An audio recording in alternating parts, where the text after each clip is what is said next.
Tens of thousands of people across the country are continuing to flee the Republican Party. 33,000 out in California, 12,000 in Pennsylvania, 10,000 in Arizona, almost 10,000 in Colorado. The numbers continue to rise. And the question is, when is the Republican Party going to open their frickin' eyes and understand that they have a problem?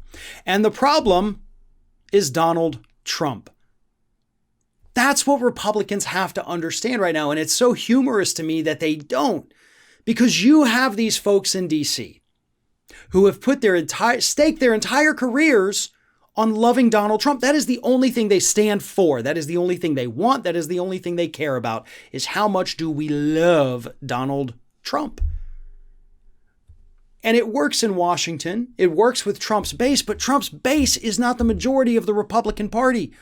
You have normal, regular, sane people who 2 months ago said, I am a hardcore Republican. And now they say, I am definitely not associated with anything that party does. That is not me. They do not speak for me. I'm out. So will they wake up and understand this? And I know everybody wants to point out, but polls show 70% of Republicans would go to a Trump-formed party. Sure they would. Good luck winning any election with only 70% of what you used to have. You also have other never Trump Republicans who last week got on a Zoom call, 120 of them, former administration officials, talking about forming their own party. The Republican Party is literally about to break up into three different factions. You have Donald Trump's Patriot Party that he wants to start.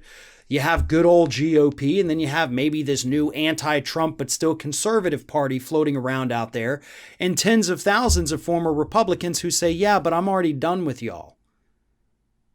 So what happens next? Somebody in a leadership position with authority and power in the Republican Party eventually is going to have to wake up and say, hold up, we have to fix this. We cannot continue bowing down to this former twice impeached president. We have to move on.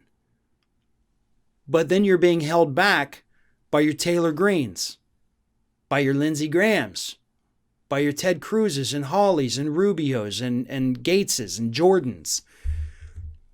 Those idiots are destroying the Republican Party. And I say more power to them.